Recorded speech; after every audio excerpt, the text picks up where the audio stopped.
નમસ્કાર, જય ગણેશ. દર્શક મિત્રો, વીટીવીની વિશેષ રજૂઆત ભવિષ્ય દર્શન કાર્યક્રમમાં હું શાસ્ત્રી મુકુંદ પંડ્યા આપ સર્વ દર્શક મિત્રોનું હાર્દિક સ્વાગત કરું છું.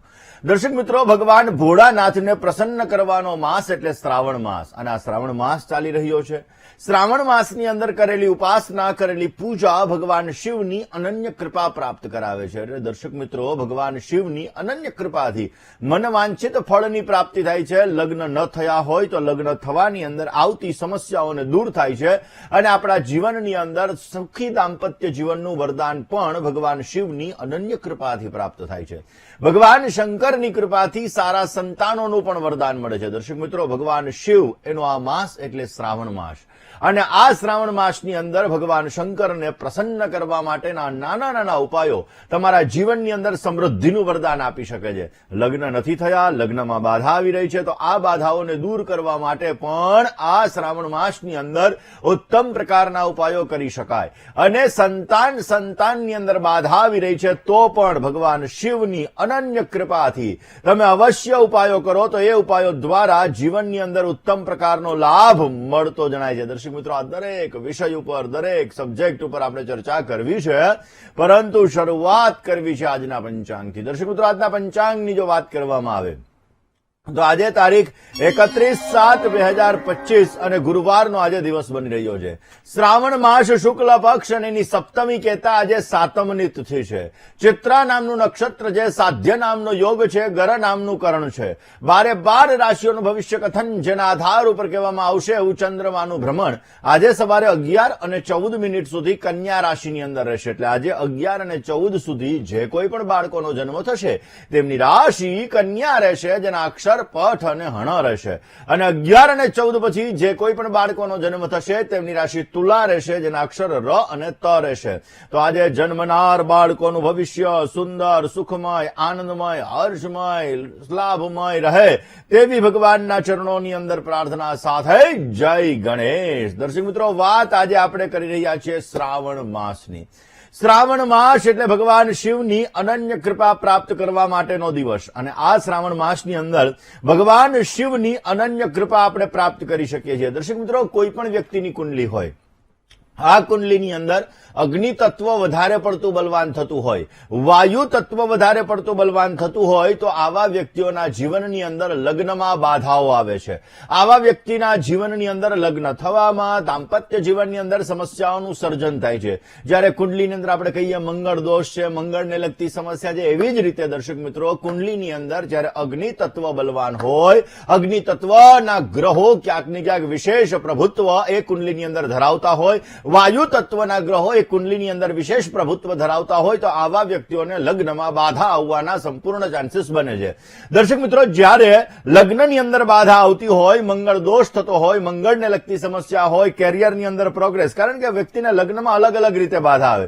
ઘણી બધી વખત ચોઇસ પ્રોબ્લેમ થતો હોય, એના લીધે લગ્નની અંદર બાધા આવતી હોય. ઘણી બધી વખત વ્યક્તિ છે પોતાના પરિવારનું પહેલા વિચારે, નહીં પહેલા મારો પરિવાર સેટ થાય, મારા ભાઈ બહેનના લગ્ન થાય, પછી મારે લગ્ન કરવા દે, તો પણ લગ્નની અંદર બાધા આવે. તો એ સૂર્યના લીધે બાધા આવતી હોય છે. ઘણી બધી વખત એવું હોય કે કેરિયરને લીધે, કે ભાઈ મારું કેરિયર સેટ થાય ને પછી મારે લગ્ન કરવા દે, તો શનિ મહારાજ ક્યાંક ને ક્યાંક પીડા આપી રહ્યા છે. આવી રીતે દર્શક મિત્રો, અલગ અલગ ગ્રહોનું પ્રભુત્વ, અલગ અલગ ગ્રહો જ્યારે કુંડલીની અંદર બાધારૂપ બનતા હોય છે ત્યારે લગ્નની અંદર બાધાઓ આવતી હોય. વિશેષતઃ અગ્નિ તત્વ અને વાયુ તત્વ જ્યારે બલવાન બનતો હોય ત્યારે કુંડલીની અંદર જ્યારે આ બંને તત્વ જ્યારે બલવાન બને ત્યારે 100% લગ્નની અંદર સમસ્યાઓનું સર્જન થતું હોય છે. દર્શક મિત્રો, એવું કહેવાય છે કે ભગવાન ભોળિયાનાથ, ભગવાન શિવનો આ શ્રાવણ મહિનો અને આ શ્રાવણ મહિનાની અંદર કરેલા ઉપાયો તમારી લગ્નની બાધાઓને દૂર કરે છે.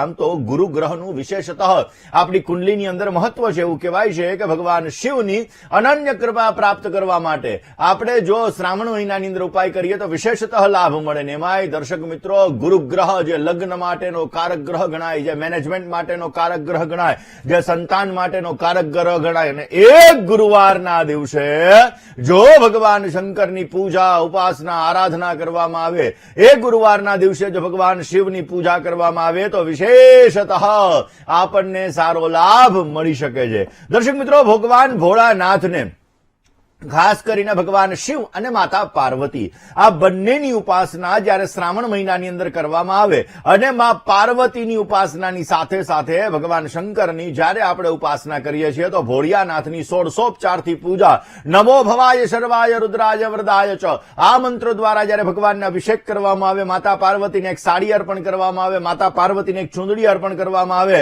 અને જ્યારે લગ્નની અંદર આવતી હોય બાધા અને ત્યારે આ 16 પૂજા કરીને માતાજી ભગવાન શંકરને જયારે પ્રાર્થના કરવામાં આવે ને ત્યારે એ ભગવાન ભોળાનાથ અવશ્ય લગ્નની અંદર આવતી બાધાઓને દૂર કરે છે અને ઉત્તમ પ્રકારનો લાભ આપી શકે છે. દર્શક મિત્રો, પુરુષ અને સ્ત્રી આ બંનેની કુંડલીની અંદર લગ્ન માટે અલગ અલગ ગ્રહો જવાબદાર છે. પુરુષ માટે શુક્ર ગ્રહ મહત્વનો ફાળો ભજવતો હોય, જ્યારે બહેનો માટે ગુરુ ગ્રહ મહત્વનો ફાળો ભજવતો હોય છે. હવે દર્શક મિત્રો, જ્યારે વ્યક્તિને લગ્નની અંદર બાધા આવી રહી છે, લગ્નની ઉંમર 30 વર્ષ થઈ ગઈ, 35 વર્ષ થઈ ગઈ, 25 વર્ષ થઈ ગઈ, 40 વર્ષ થઈ ગઈ, છતાં લગ્ન નથી થતા, લગ્નમાં બાધાઓ આવી રહી છે, તો તમારે 21 બિલ્લીપત્ર લખવાના. 21 બિલ્લીપત્ર તમારે લેવાના અને આ બિલ્વપત્ર ઉપર તમારે ચંદન દ્વારા રામ શબ્દ લખવાનો. રામાય રામાય રમે રામે મનોરમે, એટલે રામ ભગવાનનું એની ઉપર નામ લખવાનું, રામ શબ્દ લખવાનો, ચંદન દ્વારા રામ શબ્દ લખવાનો અને ભગવાન શિવ ઉપર જયારે તમે અર્પણ કરો છો ત્યારે ભગવાન શંકરના મંત્રનો જપ, ઓમ નમઃ શિવાય મંત્રનો જપ કરવાનો, અથવા તો ત્રિદલમ ત્રિગુણાકારમ ત્રિનેત્રં ચ ત્રયાયુધમ ત્રિજન્મ પાપ સંહારમ એક બિલ્વમ શિવાર્પણમ આ મંત્રનો જપ કરીને જયારે બિલીપત્ર રામ ચંદન દ્વારા લખેલા રામ શબ્દ વાળું બિલીપત્ર જયારે ભગવાન શંકર ઉપર તમે અર્પણ કરો છો ત્યારે મનની અંદર લગ્નમાં આવતી બાધાઓ દૂર થાય, લગ્નની અંદર આવતી સમસ્યાઓ દૂર થાય એ માટેની ભગવાનને પ્રાર્થના કરવાની. અવશ્ય રામચંદ્ર ભગવાનની કૃપાથી, ભગવાન ભોળિયાનાથની કૃપાથી તમારી મનોકામના પૂર્ણ થશે અને લગ્નમાં આવતી બાધાઓ અવશ્ય દૂર થઈ શકે.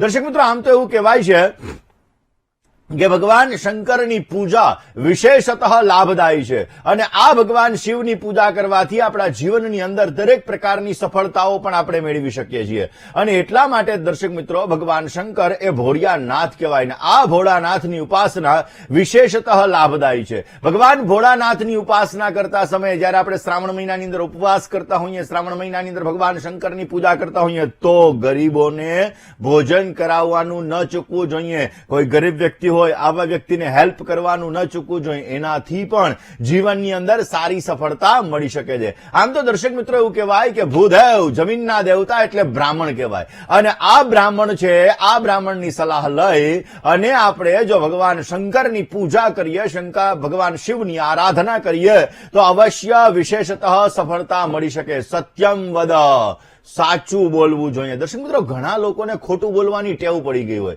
નાની નાની વાતે ખોટું બોલ્યા રાખતા હોય અને એ ખોટાની અંદર વિશેષતઃ મોટી સમસ્યા ઉત્પન્ન થાય. પોતાના સંબંધો ખરાબ કરે, પોતાની પ્રેસ્ટીજ ખરાબ કરે, પોતાની ઇજ્જત ખરાબ કરે અને એટલા માટે આ શ્રાવણ મહિનો ચાલી રહ્યો છે. આ શ્રાવણ મહિનાની અંદર બેન, દીકરી, બ્રાહ્મણ આ કોઈનો પણ અપરાધ તમારે ન કરવો જોઈએ, વડીલોનો અપરાધ ન કરવો જોઈએ. બની શકે ત્યાં સુધી તમારે તમારી વાણીની અંદર સત્ય વચન બોલવા જોઈએ તો પણ વિશેષ આપણને લાભ મળી શકે છે અને કાર્યો સિદ્ધ થઈ શકે છે. દર્શક મિત્રો, આમ તો રોજને માટે તમે માટીનું શિવલિંગ બનાવો અને એ માટીનું શિવલિંગ બનીને એની પૂજા કરીને પછી એનું વિસર્જન કરો તો એ વિશેષતઃ લાભદાયી રહેશે. એવું કહેવાય છે કે આ રોજને માટે ભગવાન શંકરનું આ જયારે તમે ભગવાન શિવનું શિવલિંગ બનાવો છો બિલ્વ ઝાડની નીચે, બિલ્વ વૃક્ષની નીચે, તો અવશ્ય એના દ્વારા તમારા જીવનની અંદર સમૃદ્ધિનું વરદાન મળે છે અને તમારા જીવનની અંદર સારો લાભ પણ મળતો જણાય છે. આ જ